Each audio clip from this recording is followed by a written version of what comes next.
มาส่งกะมาส่งปอพี่น้องกะก็ตั้งเสียงกันนะเห็นเด็กไตในออนไลน์ใน YouTube ในกันนะในตอนนี้ก็เป็นตอนที่39ในกันนะโอเคเฮาเดี๋ยวได้เห็นเกี่ยวกับเรื่องรองสั่งในเฮามาด้วยกันเนาะโอเคออนตั้งเปิ้นในอันเฮาเดี๋ยวได้เห็นก็เป็นตัวเสียงไม้กับเงากันนะอันนั้นก็เป็นตัวเสียงสระมันในกันเนาะในตอนนี้ก็เป็นตอนเสียงสระว่าหอยหน้าแพทในกันนะก็เป็นตัวเสียงออ่างนอหนูสะกดกันนะก็เพราะนั้นก็ว่าหอยตัวนี้ก็เหมือนตัวเสียงออ่างกันนะแล้วก็หน้าแพทก็เหมือนตัวนอหนูสะกดกันนะก็ลอกไล่การป้องนั่นก็เป็นตัวเสียงหอยหน้าแพทอ่อนในกันเนาะนั่นก็ว่าหอยหน้าแพทอ่อนในกันเนาะยกตัวอย่างมันก็เป็นตัวเสียงหอยหน้าแพทก็เป็นสอนในคณะก็สอนจะนำมาเข้าสอนลิกสอนไล่ในคณะสอนลูกสอนละสอนลูกสอนหลานเท่านั้นคณะนะเอาค่ะในอันนึงก็เป็นตัวหน้าหอยหน้าแพทจำนานอนในคณะก็เป็นตัวเสียงนอนในคณะนอนก็มีที่ปองว่าเขานอนรับในคณะนอนรับก็เลยตื่นนอนก็เลยในคณะอันนี้ก็เป็นตัวเสียงแม่กับเงาในตอนที่39ในคณะเอาค่ะอันตั้งเปิ้นในเฮามาตัวใส่ป้าตัวเสียงต้นเสียงมันกันนะอันนั้นก็ใส่ป้าตัวเสียงวรรณยุกต์มันในกันเนาะเอาค่ะก็มีอยู่6เสียงในกันเนาะมีป้าเสียงเป่าแล้วก็5เสียง5ตัวนั้นเป็นตัวเสียงมีป้าหางมันในกันเนาะอันนี้ก็เป็นตัวเสียงเป่าในกันเนาะหอยหน้าแพทอ่อนในกันเนาะนี่ก็เป็นตัวเสียงเป่ากันนะมีตัวเสียงยักจำนาจำเติมมันกันเนาะอันนี้เป็นเสียงเป่าในกันเนาะก็เป็นเสียงวรรณยุกต์มันก็เป็นตัวเสียงสามัญในกันเนาะโอเคตัวที่2เฮาได้ใส่ในกระเปิ้นท้องเป็นตัวเสียงยักษ์นะครับเนาะยักษ์ตัวนี้ก็เป็นตัวเสียงหอยหน้าแพทอ่อนยักษ์ก็เป็นอ่อนนะครับเนาะพอยักษ์ก็ยักษ์อ่อนนะครับเนาะอ่อนนะครับโอเคตัวที่3ก็เป็นยักษ์นะครับเนาะยักษ์จำนะครับเนาะยักษ์จำตัวนี้ก็เป็นตัวเสียงหอยหน้าแพทอ่อนนะครับเนาะยักษ์จำอ่อนนะครับเนาะอ่อนนะครับเนาะอ่อนเนี่ยเป็นเสียงเป่ากันเนาะเสียงสามัญก็เป็นอ่อนยักษ์ก็อ่อนยักษ์จำอ่อนนะครับเนาะนั่นก็เป็นตัวเสียงยักษ์จำนะครับเอาค่ะมาตัวที่4เนี่ยก็เป็นตัวเสียงจำนาค่ะนะก็เป็นหอยหน้าแพทอ่อนจำนาอ่อนนะครับเนาะเสียงเป่ายักษ์จำนาค่ะเนาะอ่อนในคณะเป็นตัวเสียงในการให้ออกว่าอ่อนในคณะตัวเสียงจำนานะครับอันนี้ก็จำเตอในคณะหอยหน้าแพทอ่อนจำเตออ่อนในคณะจำเตอก็เป็นอ่อนนะครับอ่อนในคณะแล้วค่ะตัวสุดท้ายในก็เป็นตัวเสียงยักษ์ขึ้นในคณะตัวเสียงยักษ์ขึ้นกับหอยหน้าแพทอ่อนยักษ์ขึ้นก็เป็นอ่อนในคณะเป็นตัวเสียงสามัญเสียงเป่าเหมือนกันคณะก็เพราะนั้นก็เป็นอ่อนในคณะอันนี้ก็เป็นตัวเสียงใส่ป้าตัวเสียงวรรณยุกต์มันในคณะเอาแค่ข้ออันตั้งบนนี้ก็เป็นตัวเสียงคณะหน้าแพทหันในคณะหอยหน้าแพทก่อนยักษ์ก็เป็นก่อนในคณะหันก่อนในคณะหันก่อนแล้วนี่ก็เป็นชื่อนกค่ะนะเป็นนกเมียวหนึ่งในขณะนะเป็นนกเมียวหนึ่งก่อนตอนนี้ค่ะนะก่อนตอนนี้เป็นนกก็เรียนในขณะเอาค่ะหันก่อนก็หันเห็นค่ะนะเห็นนกก็เรียนในขณะอันนี้ค่ะเอาค่ะอันที่2นี่ก็เป็นหอยหน้าแพทหอนยักษ์หอนในขณะหอยหน้าแพทตอนจำตาก็เป็นต้อนในขณะอ่านว่าหอนต้อนนะครับเนาะหอนต้อนตัวนั้นไหนมีที่ปองว่าหอนตัวนั้นเป็นเจ้าหน้ามีขนบางๆนั่นขนาดเจ้าหน้ามันมีขนบางๆนะครับเนาะขนบางๆนะครับเนาะมันเป็นขนบางๆนั่นขนาดเนาะใกล้กับต้อนตัวนี้ก็ปองว่าเคยนะครับเนาะเคยนั่นก็ยามมีนั่นขนาดเนาะเพราะนั้นก็มันก็มีที่ปองว่าเคยมีนะครับเนาะขนบางๆนะครับอะไรกันเนาะเอาค่ะแท่อันนึงก็เป็นข้อที่3นี่ก็หน้าหอยหน้าแพทจำนานอนในกันเนาะหอยหน้าแพทจำนาก้อนในกันเนาะนอนก้อนกันเนาะ นอนก้อนตัวนี้ก็มีที่แปลว่านอนกรนนะครับเนาะนอนกรนนะครับเนาะก้นเฮาบ่นอนเนี่ยมันเป็นจังโกนค่ะเนาะเสียงโกนเสียงสังนั่นค่ะเนาะห้องว่านอนกรนก้อยกาก้อนตัวได้ไหนมันมีที่อันก้อนนะครับเจ้าหนังมันเป็นไม่เศร้าไม่ก้อนนั่นค่ะนะเป็นราวนะครับนำใจที่นกกับนอนห้าไก่กับนอนห้าเช่นนั้นค่ะเนาะ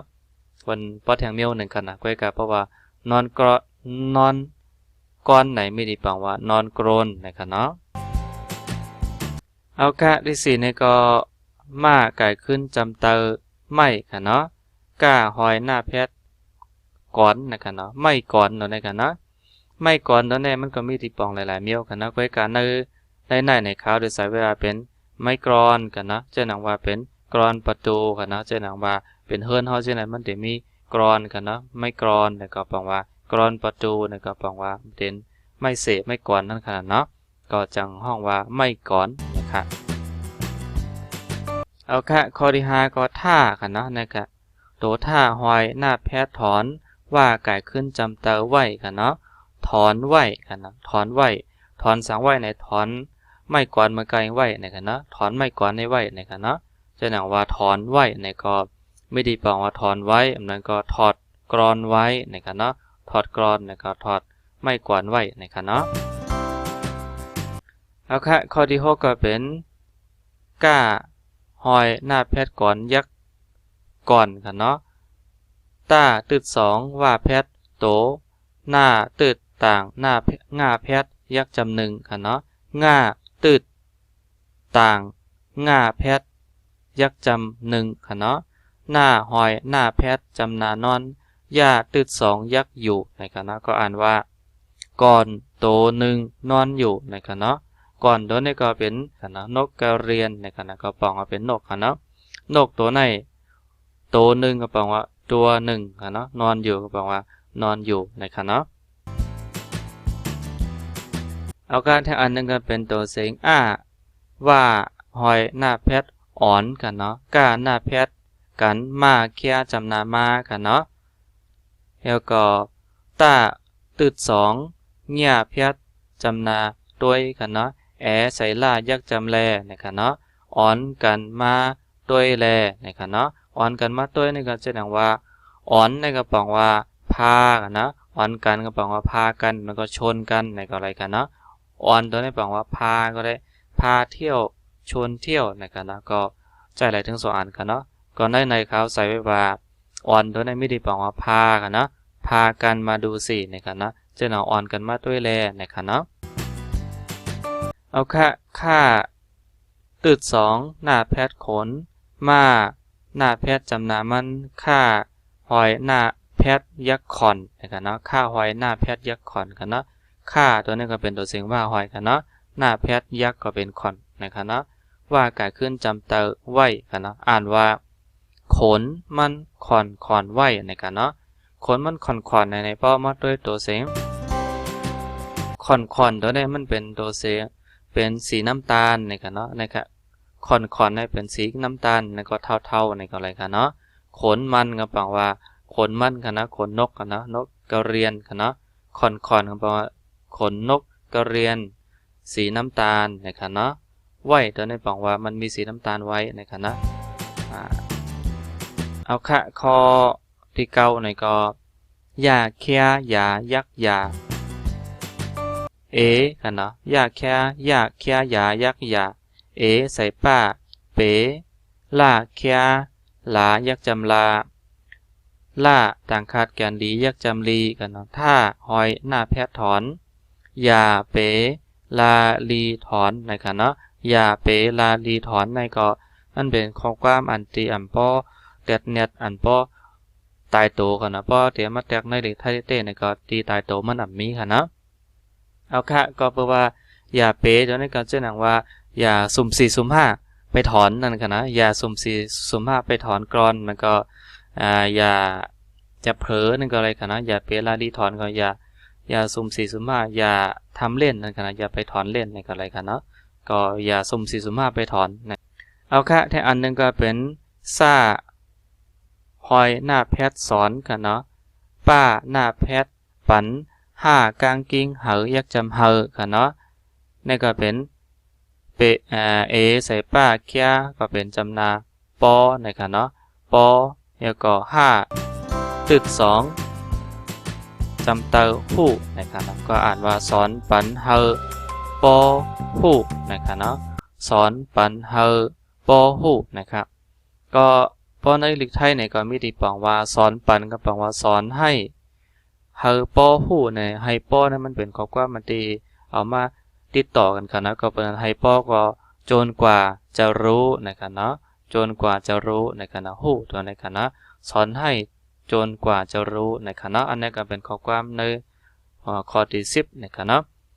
เอาค่ะนี่ก็เป็นตอนที่39นะครับเนาะอันเฮาได้เห็นค่ะเอาค่ะก็เฮามาอ่านพร้อมกันแทงปอก1ค่ะเนาะอันถ้าเฮาได้เห็นกว่าอยู่ในข้อหันก่อนหอนต้อนนอนก่อนไม่ก่อนถอนไหวก่อนโตหนึ่งนอนอยู่อ่อนกันมาตัวแลขนมันขอนไหวอย่าเปลาลีถอน